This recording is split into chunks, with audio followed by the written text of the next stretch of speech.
Good afternoon. My name's Chad Gilliland with Next to Nature Farm, and we're out at one of our apiaries here located in Leavenworth County today. We sell our products at farmers markets currently and different vendor events throughout northeast Kansas, and we're just excited to bring it all together, bring it to our farm, and make that a destination location for families to come out and have a super interactive opportunity to get up and close and personal with honeybees. With our products, we use everything from the hive. You know, we want that peace of mind for our customers that, you know, the product we're putting out is, you know, as clean and as pure as possible. About 2 years ago, we had a unfortunate incident occur where we had 10 of our colonies on an apiary. It was an apiary set up on a property line.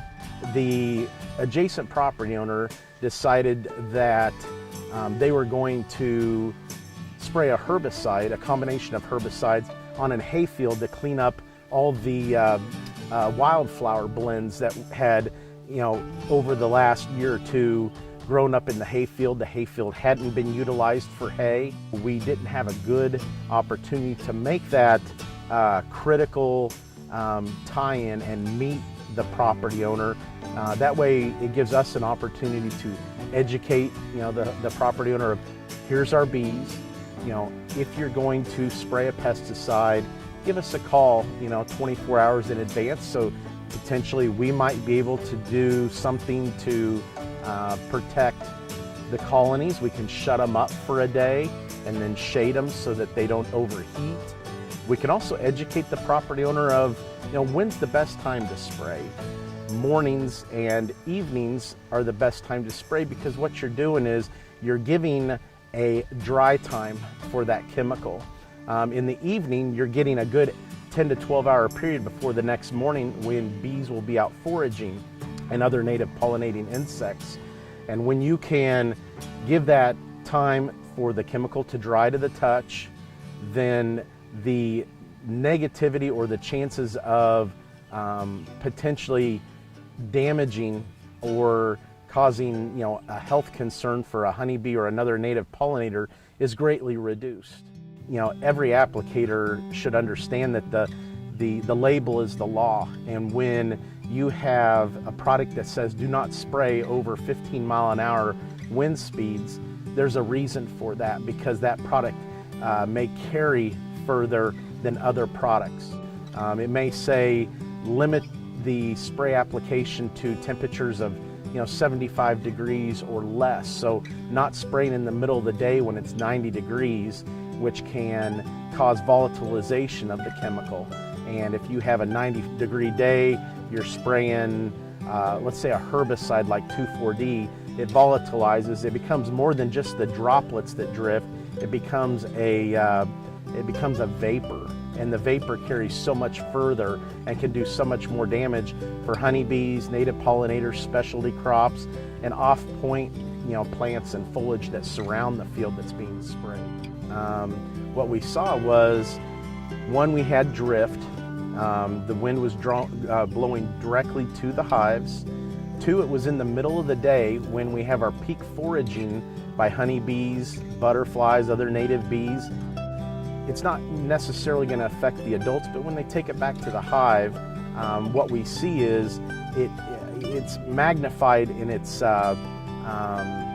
power to the larva, the pupa of the bees.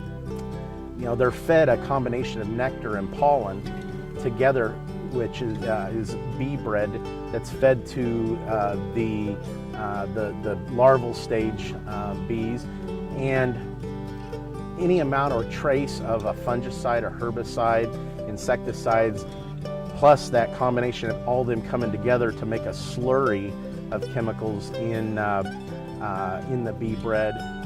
And with the concept that, you know, every, you know, 21 days we're cycling over in the beehive new baby bees, and if we've lost, you know, 21 days worth of, you know, bees, and the average lifespan of an adult bee is 6 weeks, that is going to directly impact the colony. They're not going to be able to keep up with bringing in the food resources that are necessary to keep the hive viable, and so we see a decline there. After we found out that the spray application occurred, we were visiting the hives. We had piles of dead bees. The dead bees had their proboscis sticking directly out. That's a sign of direct poisoning. As we're getting into the hive, we may have a few live bees, but again, the damage had been done.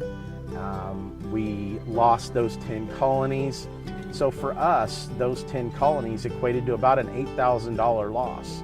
It was like a punch in the gut. It felt like, for us, an $8,000 loss was, huge. That next spring, we would have made splits from those hives to grow our apiary and grow our total number of bee colonies. So it directly impacts not just that season, but other seasons past that. If you can take just a few moments and educate yourself about programs like Drift Watch, where you can go online and find out where bee colonies are located, so that you potentially, as a pesticide applicator, don't spray in an area that is located directly near hive.